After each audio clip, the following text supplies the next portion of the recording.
Iya, oke guys, selamat malam. Kembali lagi bersama saya. Gimana kabar kalian hari ini? Ya, saya harap sehat ya guys ya. Dan juga pastinya kabar portofolionya juga bagus. Walaupun banyak tekanan di minggu lalu, tapi sudah mulai pada rebound begitu ya, khususnya juga batu bara. Mungkin bagi teman-teman yang sudah melihat video saya dari awal begitu kan saya memang berfokus terhadap saham-saham batu bara seperti itu kan. Ya mungkin dari kalian ada yang mengikuti saya seperti itu. Ya udah nikmati aja guys ya selama fundamentalnya masih sehat walafiat, kemudian rutin bagian dividen dan dividennya juga gede kayak gitu. Ya harusnya nggak ada yang harus perlu dikhawatirkan kayak gitu ya karena kemarin itu menurut saya ya memang itu faktor dari luar aja kayak gitu ya. Yang penting faktor dari dalamnya itu ya sehat-sehat aja kayak gitu guys. Oke, pada malam hari ini kita akan membahas Ace Park Hotel. Oh ya, hari ini hari Selasa guys, tanggal 10 Januari jam 8 kurang malam ya. Ini malam saya bikin videonya. Oke, Ace Park Hotel itu adalah perusahaan yang bergerak di bidang perhotelan guys ya. Ini yang cukup terkenal itu adalah Hotel Bintang 5 ya. Oh, sorry, Bintang 4 guys, Bintang 4 yang ada di Bintang 4 dan Bintang 5 guys. Jadi si S Park ini itu punya dua hotel mewah, yang satu bintang 4, yang satu bintang 5, dan keduanya itu berlokasi di Yogyakarta. Kayak gitu. Kemudian selain itu juga dia juga punya restoran ya, restoran, makanan, minuman kayak gitu, cafe juga kalau nggak salah ya guys ya. Itu kemudian mulai bangun beberapa fasilitas baru seperti kolam renang. Oke, ada kolam renang juga. Ada area bermain juga, indoor dan juga outdoor. Ya, kids movie, bioskop mini gitu. Dan juga kebun binatang mini. Ya, cukup banyak sih ya ekspansinya guys. Kayak gitu. Kemudian didirikan tahun 2011, ya masih muda juga guys. IPO-nya 2019, kapitalisasi 396 miliar, ya kecil ya. Dengan jumlah saham beredar itu 4,13 miliar lembar dan jumlah saham beredar di masyarakat itu 18% guys. Ya ini sih kecil ya guys ya untuk jumlah saham di masyarakatnya. Tapi kalau di harganya sekarang sih masih liquid sih ya. Kenapa? Karena di bawah 100 kayak gitu. Coba kita lihat order booknya guys. Ya, order booknya masih liquid kayak gitu. Ini di harganya sekarang ya guys ya. Mungkin nanti kerasa nggak liquid itu ya ketika sudah 500 ke atas kayak gitu. Kalau sahamnya sampai ke sana. Kemudian ya ini perlu dinotis ya guys ya. Ini kalau menurut persentasenya sih kurang liquid, tapi di harga yang sekarang sih masih cukup liquid kayak gitu. Kemudian nama dewan komisaris, direksi, oke, nggak punya anak perusahaan guys. Nah ini income-nya itu dari hotel ya 50,9%. Kemudian makanan dan minumnya, minuman kayak gitu ya. Makanan dan minuman ini berarti restorannya guys ya 46,5%. Dan juga sisanya itu adalah lainnya. Kalau kita lihat sejak IPO pergerakan harga sahamnya ya cenderung downtrend ya guys ya. Kalau harga IPO-nya berapa nih? 125, sekarang harganya 95. Ya berarti di bawah harga IPO guys. Langsung aja kita lihat untuk fundamentalnya di sini saya membagi menjadi tiga. Kita lihat laba bersih, kemudian rasio-rasionya, kemudian yang terakhir dividennya. Oke, untuk yang pertama sendiri yaitu labanya. Oke, bagus ya guys ya. Labanya kalau kita bandingkan secara years on years maupun Q&Q begitu. Di mana kuartal 3 ini dia berhasil mencatatkan laba itu sebesar 7 miliar ya. Ini memang naik kalau kita bandingkan secara years on years. Di 2021 kuartal 3-nya itu hanya 2 miliar. Kemudian kita bandingkan secara Q&Q sih ya berarti dia bisa cenderung mempertahankan kinerjanya ya. Dan kalau kita lihat di sini ya, eh sorry, kepencet guys. Kalau kita lihat di finansialnya itu labanya Ini adalah laba terbesarnya guys ya. Semenjak 2018 ya. Itu laba terbesarnya ada di angka 7 miliaran guys. Kayak gitu di kuartal 3 2022 ya. Dan kuartal 2 2022 juga dia berhasil membukukan 7 miliar. Kuartal 4 juga 7 miliar kayak gitu. Mentok-mentok 7 miliar kalau saya lihat di sini ya paling maksimal banget labanya kayak gitu. Oke, itu guys. Jadi untuk net income atau laba bersihnya ya nggak ada masalah sih ya. Artinya dia cenderung mempertahankan kinerjanya kayak gitu. Bahkan anualisnya untuk laba anualisnya sendiri ya bertumbuh tiap tahunnya kayak gitu. Ya, itu kemudian pairnya 14 kali sudah cukup kemalan guys. Kalau kita lihat grafik pairnya bagaimana.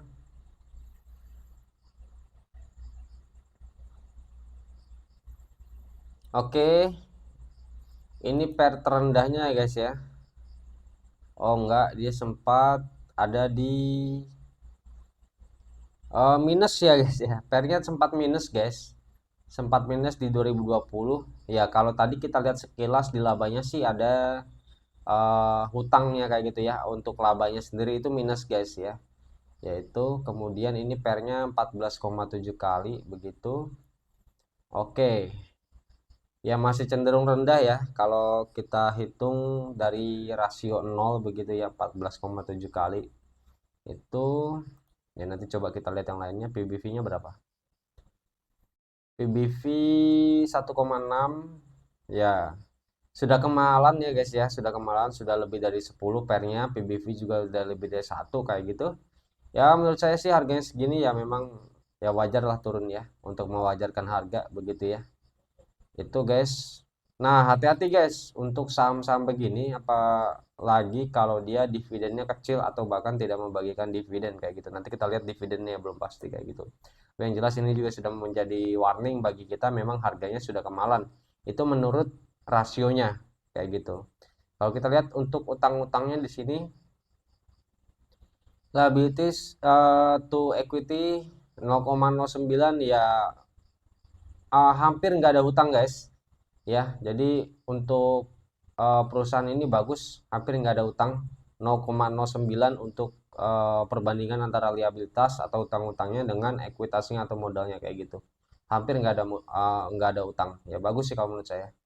Kemudian ekuitasnya 11%, lumayan guys ya, medium kayak gitu. Ya, itu sih. Coba kita lihat ya untuk liability to equity-nya. Funda chartnya bagaimana guys? Ya cenderung ada kenaikan, cuman kenaikannya pun juga apa ya guys? Karena dia cenderung di bawah satu gitu, 0,1 bahkan ya untuk perbandingan antara utang-utangnya dibandingkan dengan modalnya begitu. Ya, jadi memang utangnya relatif rendah banget nih ya untuk perusahaan ini, Spark ini kayak gitu. Ya itu sih kalau apa ya? Ini bisa jadi pertimbangan juga untuk kalian invest di sini atau enggak kayak gitu. Cuma kalau dari pairnya memang udah ya mahal sih, nggak worth it sih 14 kali kayak gitu. Kemudian untuk ROE, coba kita lihat ROE-nya, full chartnya.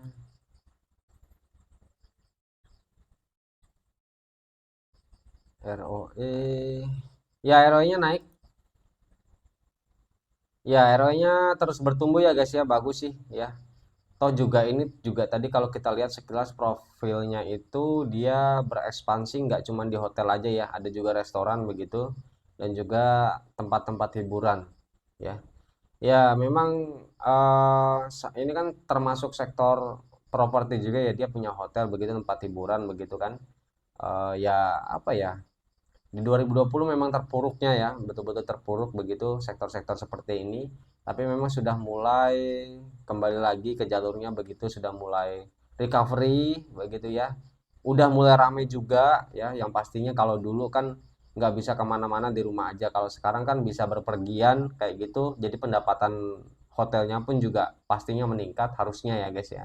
Kemudian tempat bermain, restoran juga kan udah pastinya udah mulai ramai lagi kayak gitu guys ya. Jadi kalau secara prospek sih setelah pandemi ini ya bagus kalau menurut saya untuk saham ini kayak gitu. Nah, untuk lebih memastikannya lagi kita lihat dividennya guys. Di sini IPS anualisnya 6,46 guys. Berarti kita lihat kalau kita cek datanya di RTI, kalian juga sama-sama cek datanya ya guys ya di RTI. Sebentar guys.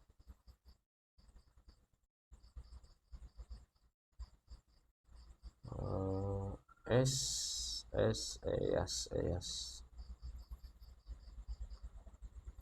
Oke, kita lihat untuk kistatnya di sini. Ya, untuk DPR-nya sih asik ya guys ya. DPR-nya 150%, 101% dan 80,98%. Ya, itu asik. Cuman guys, ini yang menjadi miskonsepsi juga. Untuk dividen sendiri ya, kita yang paling utama itu adalah pertimbangkan dividen yield-nya, bukan DPR-nya. DPR itu juga ya penting sih ya. Dia bagiin berapa persen gitu. Cuman kita lihat lagi nih. Kadang ada DPR-nya yang gede ya, yang di atas 50% atau mungkin 50% lah ya, tengah-tengah. Tapi untuk dividen yield-nya udah kecil. Kenapa? Karena harga sahamnya udah naik kayak gitu, guys. Ya, jadi utamakanlah dividen yield ketimbang DPR ya kalau membandingkan keduanya kayak gitu, guys ya. Tapi kalau di sini DPR-nya ya sekilas sih asik. Cuman nggak sukanya saya dia bagiin di atas 100% guys. Kayak gitu. Ya, itu bisa jadi apa nih yang dijual kayak gitu kan. Labanya aja tahunannya aja 100%. Kok dia bisa nambahin 50% lagi? Kok dia bisa nambahin 1% lagi? Kayak gitu guys. Ya itu juga hati-hati kayak gitu. Oke, di sini kan dia udah 3 kali nih bagiin dividen dengan DPR 150. Kemudian 2021 DPR-nya 101. Kemudian 2022 DPR-nya 80,98. 80,98. Ini dibagi 3 data dapat.